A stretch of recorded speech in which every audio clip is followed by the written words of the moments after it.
I never thought I'd be writing this, but I need to get this off my chest and maybe get some perspective from people who won't gaslight me. I'm 34 and my world just imploded in the most spectacular way possible. Bear with me because this is going to be long, messy, and honestly still doesn't feel real. Let me start from the beginning. I grew up in what I thought was a pretty normal upper-middle-class family in Connecticut. My parents, Robert and Linda, owned a successful chain of auto dealerships. I have two siblings, my older sister Jennifer, 37F, and younger brother Marcus, 29M. We weren't the Kennedys, but we were comfortable. Dad always talked about how he built everything from scratch, how family came first, and how the business would eventually be split 3 ways when he retired. I was always the responsible one. Got good grades, went to a decent state school for business, worked summers at the dealerships learning every aspect of the operation. Jennifer went into marketing and seemed more interested in the lifestyle than the work. Marcus was the golden child who could do no wrong, even when he dropped out of college twice and spent his early 20s finding himself in Costa Rica on Dad's dime. The first crack in the facade appeared about 8 years ago, right after my 26th birthday. I'd been working full-time at the main dealership for 3 years, basically running operations while Dad focused on expansion. That's when Dad called a family meeting about estate planning. He said he wanted everything organized and fair. During that meeting, Dad laid out his plan. The dealerships would be divided equally, but there was a catch. He wanted to make sure whoever took over had proven themselves committed to the family legacy. He announced he was creating a trust that would require each of us to work in the business for at least 5 years before we could claim our share. If you left early, your portion would be redistributed to the others.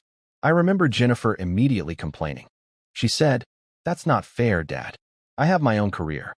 Marcus just shrugged and said he'd probably help out eventually. I was the only one who thought it made sense. I was already working there anyway, fully committed. But here's where it gets interesting, and I didn't realize it at the time. Mom kept exchanging these weird looks with Jennifer throughout the meeting. Dad seemed annoyed by it, kept telling Mom to pay attention to the important stuff. I brushed it off as typical family dynamics. A few weeks later, Dad approached me privately. He seemed stressed, said the business was going through a temporary rough patch due to some bad investments. He needed someone he could trust to help him restructure some finances. He asked if I'd be willing to co-sign on a business loan to help with cash flow. Said it was just a formality, that the dealerships had plenty of collateral, but the bank wanted additional guarantees. I trusted him completely. Why wouldn't I? This was my father, and I was already planning my entire future around this business. I signed the papers he put in front of me, barely reading them. He assured me it was standard stuff, nothing to worry about. That signature would come back to haunt me in ways I couldn't imagine. Over the next 2 years, I threw myself into the business even harder. I was working 60 to 70-hour weeks, implementing new inventory systems, negotiating better deals with manufacturers, basically modernizing everything while Dad took more and more time off. He said he was gradually retiring and trusted me to handle things.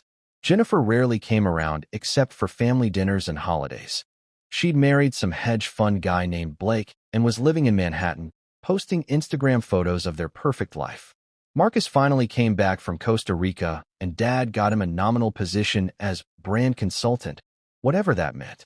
He'd show up maybe twice a week, take clients to expensive lunches on the company card, and call it work. I met my girlfriend Sarah around this time. She was amazing, smart, kind, worked as a nurse at the local hospital. We got serious pretty quickly, and I was already thinking about proposing. I brought her to family dinners, and everyone seemed to love her. Mom was particularly warm to her, always pulling Sarah aside for girl talk and giving her advice about dealing with our chaotic family. That should have been my second red flag, but I was too blind to see it. One night, about 6 years ago, Sarah and I were having dinner at my apartment when she brought up something strange. She said, "Your mom asked me a lot of questions about our future today, like whether we were thinking about marriage, if I'd want you to keep working such long hours, stuff like that." She laughed it off, but I remember feeling uneasy. Why was Mom so interested in my relationship timeline? A month later, Dad had what he called a minor heart scare. It turned out to be nothing serious, but he used it as a reason to officially step back from day-to-day operations. He made me general manager with full operational control. I was thrilled. This felt like recognition, like I was finally being trusted with the family legacy. He threw this whole celebration dinner, gave a speech about how proud he was of me, how I was the son who truly understood what he'd built. Jennifer and Marcus were there, smiling and clapping, but looking back now, those smiles were so fake it makes me sick. Marcus even pulled me aside that night and said, "Congrats, bro. You've always been the golden boy anyway." I thought he was joking, maybe a little jealous, but not malicious. The workload became insane. Dad had apparently been neglecting a lot of things, and I discovered we had some serious issues with vendor contracts, employee complaints, and outdated compliance procedures. I spent the next year fixing everything, often staying at the office until midnight. Sarah was understanding at first, but it started straining our relationship. Then Dad dropped another bomb. He said he needed to take an early distribution from the business for medical expenses and retirement planning. He asked me to facilitate a pretty substantial payout, around $300,000. Again, I trusted him. I processed it through our accounting system, made sure everything was documented properly. What I didn't know was that this withdrawal would later be characterized as something completely different. But I'm getting ahead of myself. About 4.5 years into my commitment period, things with Sarah fell apart. The long hours, the stress, my complete devotion to the business, it was too much. She said she felt like she was dating the dealership, not me. We had a terrible fight where she said, "Your family has their hooks so deep in you, you can't even see it." I was furious at her for saying that. I told her she didn't understand family loyalty, didn't understand what it meant to build something lasting. We broke up, and I buried myself even deeper in work. Mom was there to comfort me, of course. She'd come by with home-cooked meals, tell me Sarah just wasn't the right fit for our family, and that I'd find someone who understood my priorities. Marcus started coming around more during this period. He'd suddenly gotten interested in learning the business and asked if he could shadow me. I was actually happy about it, thought maybe he was finally growing up. We'd grab beers after work, and he'd ask me all these questions about operations, finances, and my plans for the company's future. I told him everything. Every idea I had, every problem I'd fixed, every improvement I'd made. He was so enthusiastic, so supportive. He'd say things like, "Man, you've really turned this place around. Dad's lucky to have you." 6 months before my 5-year commitment was up, Dad called another family meeting. He seemed nervous, kept clearing his throat. He said the business was doing better than ever thanks to my hard work, but he'd been doing some thinking about the future structure. He wanted to adjust the trust terms to reflect each person's actual contribution. I thought this was great news. Finally, recognition for everything I'd done. Jennifer looked annoyed, Marcus looked smug, and Mom just stared at her hands. Dad said his lawyer had drawn up new documents, and he needed us all to review and sign them. He handed us each a thick folder and said we should take our time, maybe have our own lawyers look things over. Here's where I made my biggest mistake. I trusted them so completely that I didn't get a lawyer. I skimmed through the documents. They were full of legal jargon that seemed standard. There were sections about ownership percentages, voting rights, distribution schedules. I saw my name listed as having operational control, and I assumed everything was being formalized in my favor. I signed everything Dad put in front of me. Jennifer signed hers with this tight smile. Marcus practically bounced in his chair as he scribbled his signature. Mom witnessed everything, her face completely unreadable. 2 weeks later, Dad announced he was fully retiring and moving to Florida with Mom. They bought a condo in Naples and were leaving immediately to enjoy their golden years. It felt sudden, but I was happy for them. I figured I'd essentially be running everything now anyway. The day they left, Mom hugged me extra tight and said, "You've always been such a good boy. So trusting." Something about the way she said it made my skin crawl, but I pushed the feeling away. For about 3 months, everything seemed fine. I was running the dealerships, making decisions, implementing new strategies. Then I started noticing weird things. Checks I'd approved weren't being processed the way I'd authorized. Vendor payments were being delayed. When I asked our CFO about it, he got this uncomfortable look and said, "You'll need to talk to the board about that." Board? What board? I called Dad in Florida, confused. He sounded distant, distracted. He said, "Oh, didn't I mention? The new structure has a board of directors now. Jennifer chairs it. You'll need board approval for major expenditures." I was stunned. Jennifer? She hadn't worked a single day at the dealerships. I called her immediately, trying to keep my cool. She answered with this sickeningly sweet voice and said, "Oh hey, yeah, I'm board chair. Marcus is on it too. It's just a formality for major decisions. Don't worry about it." But I did worry about it. I pulled out those documents I'd signed and actually read them carefully this time. My stomach dropped. The ownership structure wasn't what I thought at all. The dealerships were now held by a family trust, and while I had a 33% stake like my siblings, all major decisions required board approval. The board consisted of Jennifer as chair, Marcus, and two independent directors who turned out to be Blake, Jennifer's husband, and some guy named Richard who I'd never even heard of. I had operational control in name only. I couldn't make any significant financial decisions without their approval. And here's the kicker. My general manager's salary was now subject to board review and approval as well. I felt like I'd been punched in the gut, but I still didn't understand the full scope of what they'd done. I called an emergency meeting with Jennifer and Marcus. We met at Jennifer's place in Manhattan, and the moment I walked in, I knew something was very wrong.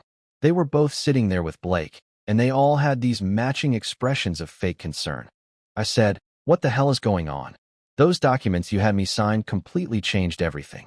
I thought I was getting operational control." Jennifer actually laughed. She said, "You have operational control. You get to do all the work while we make the important decisions. Isn't that what you've always wanted? To run the business?" I couldn't believe what I was hearing. I turned to Marcus, thinking maybe he'd have my back. He just shrugged and said, "Look, man, you're great at the day-to-day stuff, but you don't have the vision for strategic growth. That's what the board is for." Blake, this smug bastard who'd never worked a real day in his life, leaned forward and said, "Think of it as a partnership. You handle operations, we handle strategy and finance. Everyone wins." I was furious, but tried to stay rational. I said, "Fine, then let's talk strategy. What's the plan?" That's when Jennifer pulled out a presentation folder. They wanted to sell two of the smaller dealerships and use the capital for investment opportunities Blake had identified. They were talking about dismantling what Dad had built. I refused. Flat out told them no. Jennifer's face went cold. She said, "That's not really your decision. The board votes on Thursday, and we have the majority. I'm telling you as a courtesy." I stormed out and immediately called Dad. He answered, but he sounded drunk, slurring his words. He said, "Just let them do what they want. I'm tired of dealing with this. You kids figure it out." Then he hung up on me. That's when I started to realize this wasn't accidental. This was planned. I spent the next week digging through every document I could find, every email, every financial record. What I discovered made me physically ill. That loan I'd co-signed years ago. It wasn't a business loan. It was a personal loan to Dad, and I was listed as the primary borrower. The business was listed as collateral, but the debt was in my name. The $300,000 medical expenses withdrawal I'd processed, that had been reclassified in the new trust documents as a distribution advance against my future inheritance, meaning I'd already taken my share, according to the paperwork. But I never saw that money. Dad took it. I hired a lawyer immediately. A real one this time, not some family friend. Her name was Patricia, and she was a shark. When I showed her everything, her face went pale. She said, "This is one of the most elaborate cases of financial elder abuse and sibling fraud I've ever seen. Except you're not the elder, you're the victim." She explained that over the years, they'd been systematically setting me up. The co-signed loan, the reclassified distribution, even my generous salary as GM, all of it had been documented in ways that made me look like I'd been taking advantage of the family business while my siblings protected the assets. Patricia requested all corporate records, and that's when the real nightmare began. There were emails between Jennifer, Marcus, and Mom going back 6 years. They'd been planning this the entire time. I'll never forget reading one from Mom to Jennifer that said, "Make sure he stays busy with operations. The more hours he works, the less time he has to question anything." Marcus had written to Blake, "He trusts me completely. I can get any information we need about his plans." All those beers after work, all those conversations where I'd opened up, he'd been reporting everything back to them. But the worst was an email from Dad to Jennifer from 5 years ago. It said, "Your brother is useful for running things, but too naive for ownership. We'll let him do the heavy lifting, then transition control once he's locked in." They'd never intended to give me real control. Ever. I was just free labor, a puppet they could manipulate while they positioned themselves to profit from my work. The 5-year commitment requirement, that was to make sure I stayed long enough to turn the business around before they pushed me out. I sat in Patricia's office reading these emails, and I literally started shaking. Not just from anger, but from this deep, crushing betrayal that felt like my chest was caving in. These were the people who were supposed to love me. My own parents had orchestrated this.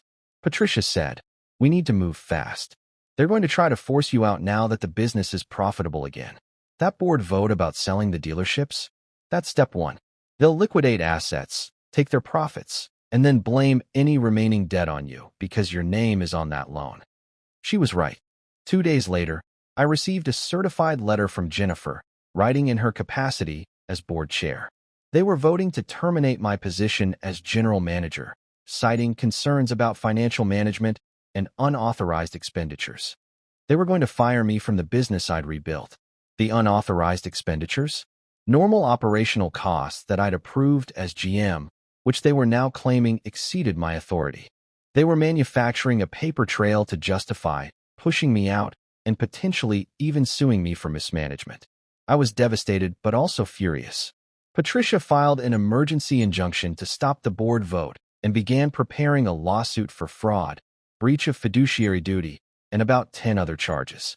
She also did something genius. She contacted the state labor board about unpaid overtime and wage violations, since I'd been working 60 to 70-hour weeks on a salary.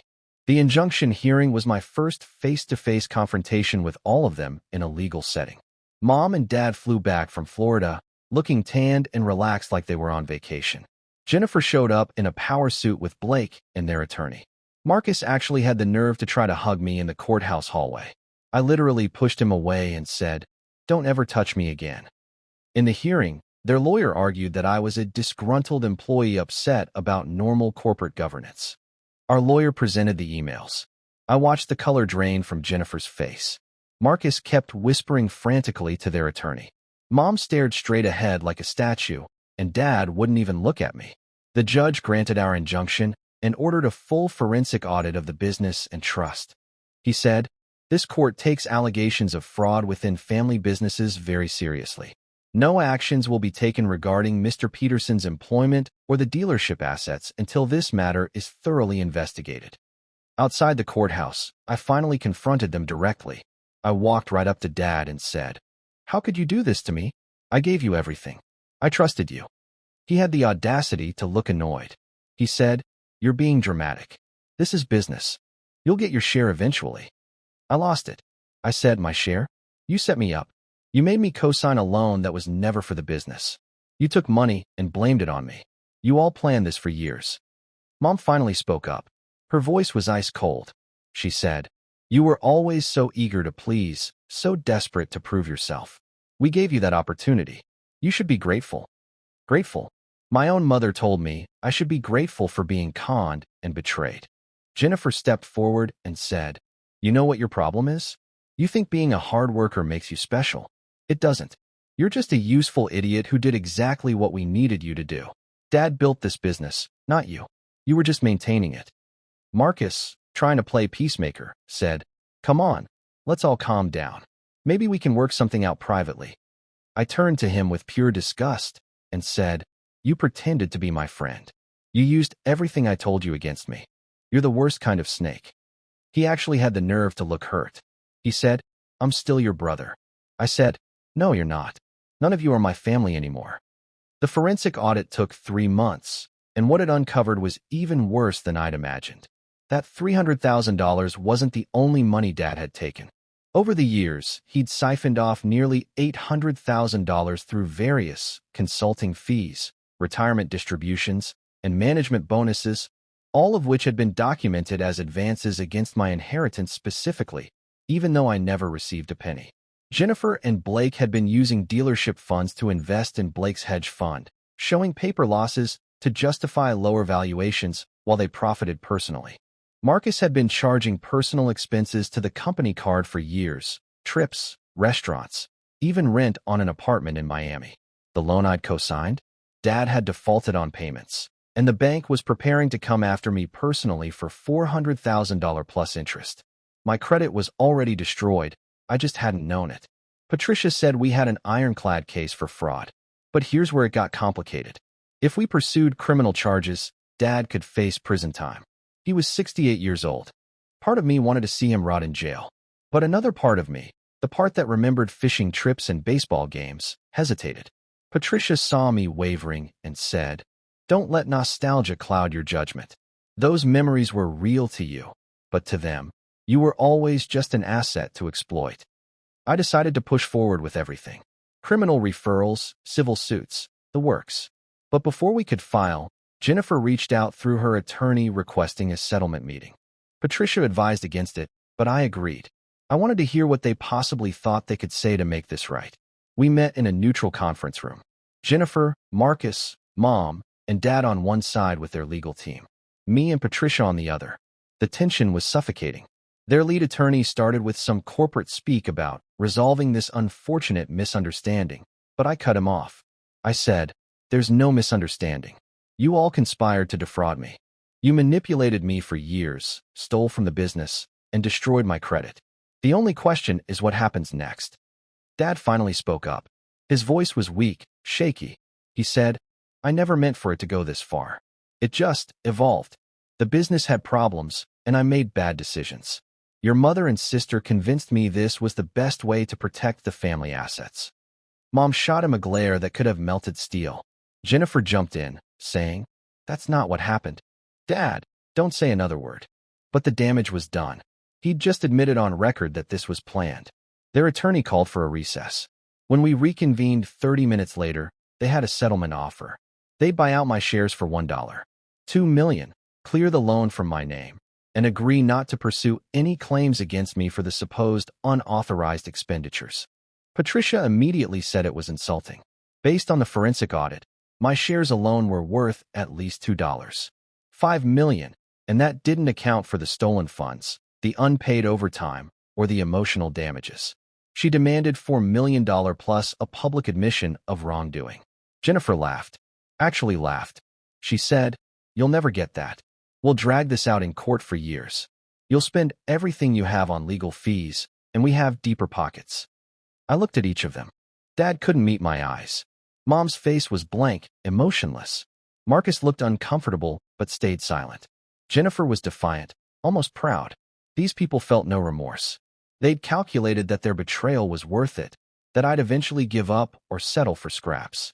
Something shifted in me in that moment. I didn't want their money anymore. I wanted justice. I wanted consequences. I stood up and said, "See you in court. And when this is over, every single person in this industry is going to know exactly what you did. I'll make sure of it." We walked out. Patricia was thrilled, said that was exactly the right move.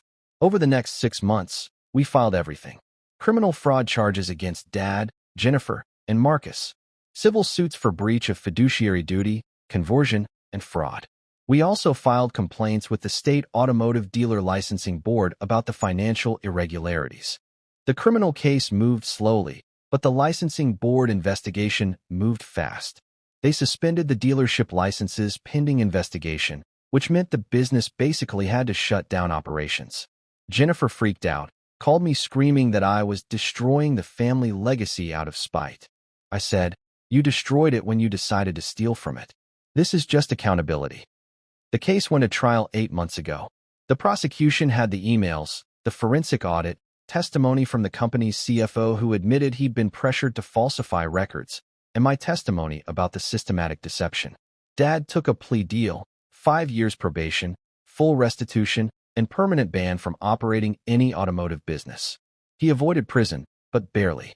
Jennifer and Marcus fought the charges, but the jury convicted them both on multiple counts of fraud and conspiracy.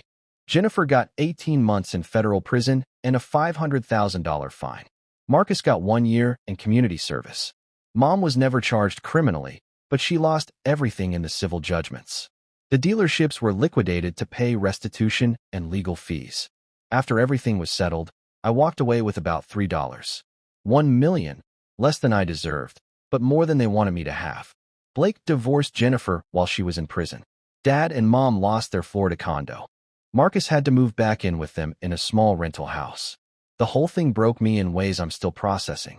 I've been in therapy for over a year, working through the trauma of realizing the people who were supposed to love me most had spent years plotting against me. I have trust issues now that affect every relationship. I second-guess everyone's motives. But I also learned something valuable. Boundaries aren't optional, even with family. Especially with family. Blood doesn't excuse betrayal, and forgiveness doesn't require reconciliation.